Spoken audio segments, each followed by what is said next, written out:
Olá, seja bem-vindo a mais uma aula do Bíblia Comentada. Nós estamos refletindo a respeito das questões étnico-raciais à luz da Bíblia. É verdade que a Bíblia foi utilizada para justificar a escravidão de negros africanos? Infelizmente, sim. Mas como isso é possível? Quando fazemos a Bíblia assinar embaixo de nossas próprias opiniões, quando especulamos, editamos e contrariamos a Bíblia, isso se torna possível. Não é correto afirmar que o cristianismo justificou a escravidão assim de forma generalizada, como se a justificativa para a escravidão fosse uma opinião unânime entre os cristãos. O historiador Mark Noll, ele afirma que houve um debate sobre a escravidão que envolveu a religião e a Bíblia de maneira brutal e ampla.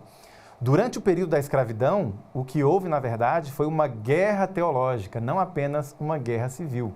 Havia dois lados. E o abolicionismo foi um desses lados.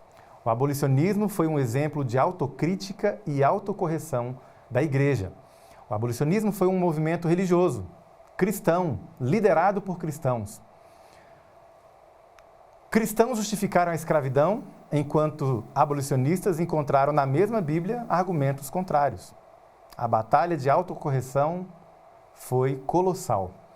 E ambas as perspectivas serão apresentadas nessas aulas. Nós vamos analisar agora como alguns textos foram historicamente lidos e interpretados a partir de suposições não bíblicas, levando a conclusões perigosas. Um exemplo de uma interpretação criativa é a leitura a respeito da história da Rainha de Sabá. A identidade da Rainha de Sabá é debatida entre ser africana ou ser árabe, e não há consenso entre os estudiosos. Alguns acreditam que ela representava a região da antiga Etiópia, enquanto outros dizem que ela veio do sudoeste da Arábia. Não há certeza definitiva sobre a origem da Rainha de Sabá, e argumentos valem para ambos os lados. Existe uma tradição etíope que afirma que a Rainha de Sabá teve um filho com Salomão, e esse filho deu origem à dinastia salomônica do Império Etíope. Essa tradição curiosa também é associada ao movimento Rastafari e também aos judeus etíopes negros chamados de falachas. Outra leitura curiosa, baseada em pressuposições que nós fazemos do texto bíblico, é o poema da Mulher Escura, lá no livro de Cantares. Comparando as versões desse poema no texto bíblico, nós descobrimos algumas coisas curiosas. Por exemplo, algumas versões dizem: eu estou morena e formosa, eu sou morena e agradável, eu sou morena e bonita, eu sou morena e bela. Veja, é diferente você dizer isso e dizer: estou escura, mas sou bela. Eu sou morena, porém sou bela. Eu sou preta, mais bela. Sou morena, mas formosa. Essa conjunção adversativa, mas, porém, dá a entender que ela não poderia ser preta e bela ao mesmo tempo. Nós temos um problema aí. Quando você vai no texto bíblico na língua original, em hebraico, o texto admite essas duas leituras. Mas qual seria a mais correta? Nós vamos ver que a interpretação final para esse texto é uma declaração de uma mulher que é preta, não morena. Ela se declara preta e bonita, não preta, porém bonita.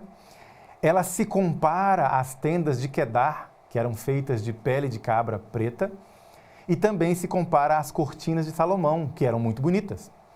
Curioso que existe um texto no capítulo 5 do mesmo livro, onde o noivo é descrito como branco e rosado.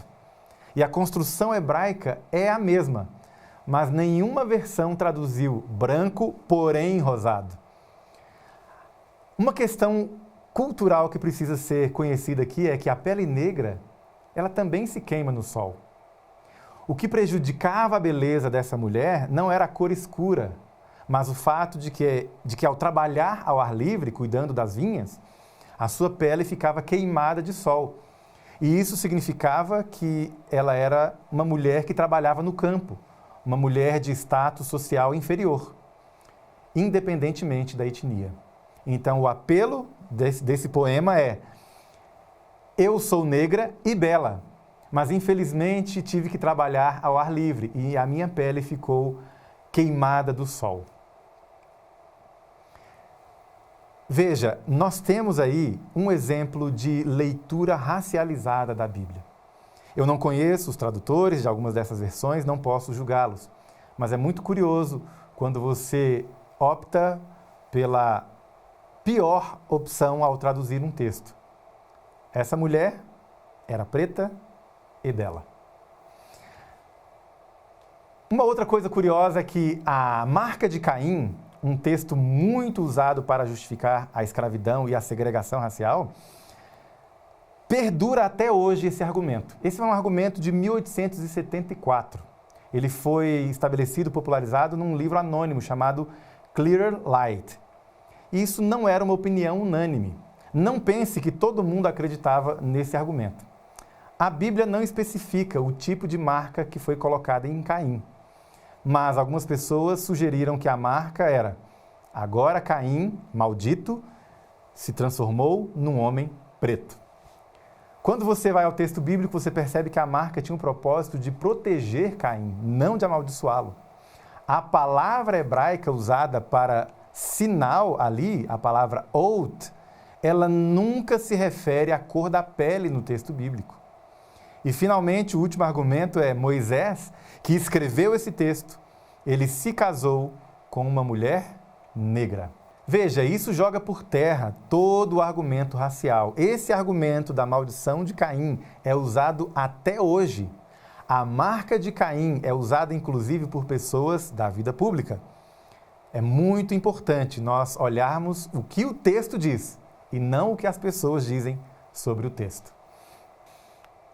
Uma outra questão bíblica muito utilizada por aqueles que querem justificar a escravidão é a suposta maldição de Cã.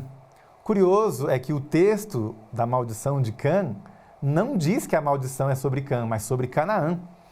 É muito claro no texto que Canaã seria escravo dos seus irmãos, tanto dos descendentes de Sem quanto dos descendentes de Jafé. E aqui eu preciso lembrar você, apesar disso estar muito claro no texto bíblico, muita gente vincula Canaã à África Negra a partir do século XVI. Isso começou a ser usado. E esse argumento se espalhou no século XVII e século XVIII, chegando à cultura popular. Um exemplo de cultura popular utilizando a maldição de Cã é Castro Alves, que era um poeta abolicionista e que conta num poema a história de uma mulher chamada África, que se oferece para ser esposa de Cã, sem saber que Cã havia sido amaldiçoado por Deus. Veja o texto. Foi depois do dilúvio um viandante, negro, sombrio, pálido, arquejante. Descia do Arará, e eu disse ao peregrino fulminado: Cã, serás meu esposo bem-amado, eu serei a tua Eloá. Poema Vozes da África, de 1868. Veja, um homem culto, conhecedor da Escritura Sagrada e abolicionista, repetindo um argumento popularizado naquela época. Outro exemplo é do poeta Cruz e Souza, um poeta negro, um poeta brasileiro. Ele também faz menção à maldição de Cã, como se Cã fosse o ancestral dos povos africanos. O que nós vemos não é verdade. A maldição é especificamente sobre Canaã. Relembrando, Canaã não foi para a África. Canaã foi morar no Oriente Médio, na região que nós conhecemos hoje como Palestina, a região da Terra Prometida. Canaã, o amaldiçoado nessa história, não tem absolutamente nenhuma relação com o continente africano. Como entender então? A maldição se aplica somente a Canaã, seus descendentes, os cananeus. Eles nunca foram para a África, mas foram para a região da Terra Prometida. E essa profecia se cumpre quando os filisteus e os israelitas conquistam e dominam essa região. Negros africanos são descendentes de Canaã? A resposta é não. E tem uma outra questão interessante. Os escravistas que usaram essa história são descendentes de Sem e Jafé? Provavelmente também não. O que houve no século XIX, XVIII, XIX foi uma disputa teológica. É falsa a impressão de que essa teologia escravista era unanimidade entre os cristãos. Pelo contrário, desde que foi se tornando popular, essa ideia escravista foi fortemente combatida por cristãos, especialmente por abolicionistas no norte dos Estados Unidos. Por exemplo, em 1808, um pastor chamado David Barrow já denunciava o mau uso desse texto, da maldição de Cã, pelos apoiadores da escravidão. Segundo ele, nenhuma passagem no sagrado volume da Revelação sofreu mais abuso do que a maldição ou praga de Noé. Portanto, a teologia escravista, meus amigos, ela não é bíblica. A teologia racista escraviza usou argumentos muito ruins, distorceu o texto bíblico. É o que nós chamamos de exegese, é quando você já tem uma opinião e agora faz a Bíblia repetir a sua ideia. Eles não fizeram exegese, que é ouvir o que a Bíblia tem a dizer. A teologia escravista não era uma teologia bíblica séria, mas uma tentativa de justificar as suas práticas. A teologia escravista não conseguiu provar que a escravidão se aplicava apenas aos negros. Ela ignorou intencionalmente as diferenças bíblicas entre a escravidão africana e a escravidão descrita no Antigo Testamento. A incompetência dos teólogos escravistas foi reconhecida até pelos pensadores seculares que a satirizavam. Um exemplo é o sequestro de pessoas é claramente proibido tanto no Antigo quanto no Novo Testamento. Nós temos esse texto aqui na tela. No Antigo Testamento, se alguém sequestrar um irmão israelita e o tratar como escravo ou o vender, o sequestrador terá de morrer. A pena era pena de morte. E lá no Novo Testamento, o apóstolo Paulo, escrevendo a Timóteo, ele fala das pessoas que são chamadas de transgressores, rebeldes, irreverentes, pecadores, ímpios, profanos, parricidas, matricidas, homicidas. E aí ele destaca: impuros, sodomitas e raptores de homens. Essa expressão em grego descreve aqueles que comercializavam seres humanos, que sequestravam pessoas para vendê-las como escravos. Se esses textos fossem obedecidos pelos cristãos escravistas, lá no século XVII, XVIII, XIX, como é que o comércio de escravos africanos poderia ter existido? O comércio de escravos africanos dependia do sequestro. Portanto, a teologia escravista é uma péssima teologia. Há um argumento que anda se espalhando hoje de que a teologia escravista do século XVIII e XIX era uma teologia conservadora, com uma alta visão das Escrituras, apegada a uma leitura simples da Bíblia, e que os abolicionistas, sim, eles tinham uma leitura correta, que seria a leitura liberal. Portanto, isso provaria como é perigoso ter uma teologia conservadora e que leve a Bíblia a sério como palavra de Deus. Mas isso não é verdade. E é extremamente simples constatar o motivo. Os críticos da Bíblia usam um argumento até hoje de que a escravidão foi justificada biblicamente por teólogos conservadores, por pessoas que acreditavam que a Bíblia é a palavra de Deus e, portanto, acreditar que a Bíblia é a palavra de Deus é o problema.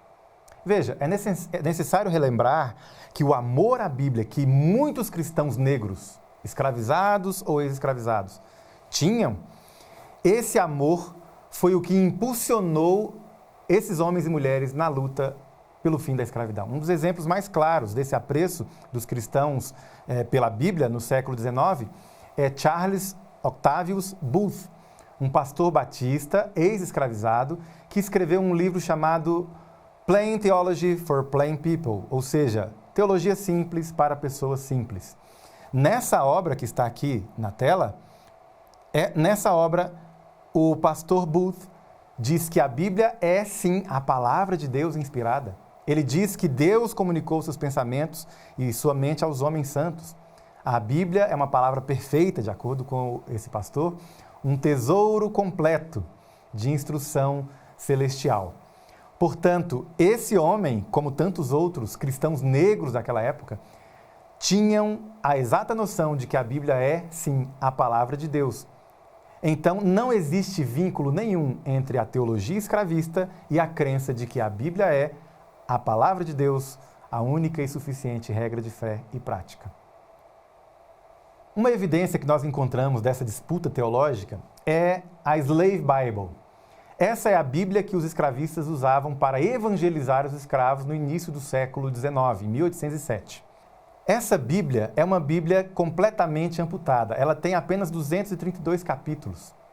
Ela excluiu todo o livro do Êxodo, Salmos, vários livros históricos, vários livros proféticos, trechos dos Evangelhos, cartas inteiras do Novo Testamento, como Filemon, que é um livro muito importante contra a escravidão, textos como Gálatas 3:28 e o Apocalipse inteiro. Você não encontra o Apocalipse nessa Bíblia. Essa é uma evidência de que a teologia escravista não encontrou respaldo algum na Bíblia, sem algum tipo de desonestidade intelectual. Ou seja, os escravistas precisaram distorcer e fazer uma amputação no texto bíblico, a fim de usar a Bíblia a favor da escravidão. Então, o resumo da nossa aula de hoje é: a luta abolicionista foi uma disputa teológica, com dois lados. Ao contrário do que sugere o senso comum, nós tivemos uma disputa teológica, não havia unanimidade. A teologia escravista não era um consenso. A teologia anti-escravidão sempre existiu. Os argumentos escravistas eram ruins e foram refutados pelos abolicionistas, os cristãos. E, finalmente, desconstruir e reescrever a Bíblia é uma prática muito ruim e perigosa, utilizada tanto pelas teologias escravistas, como foi utilizada posteriormente pela teologia nazista também. Então é melhor e mais seguro entender a Bíblia dentro das regras respeitáveis de interpretação e deixar a Bíblia falar. Deixando a Bíblia falar por si mesma, nós seremos como os cristãos abolicionistas, motivados pelo poder do Espírito e pela palavra de Deus. Chegamos ao fim, então, de mais uma aula. Na próxima aula, nós vamos ver como foi essa luta contra a escravidão e como que a Bíblia foi fortemente usada contra a escravidão. Nos vemos lá.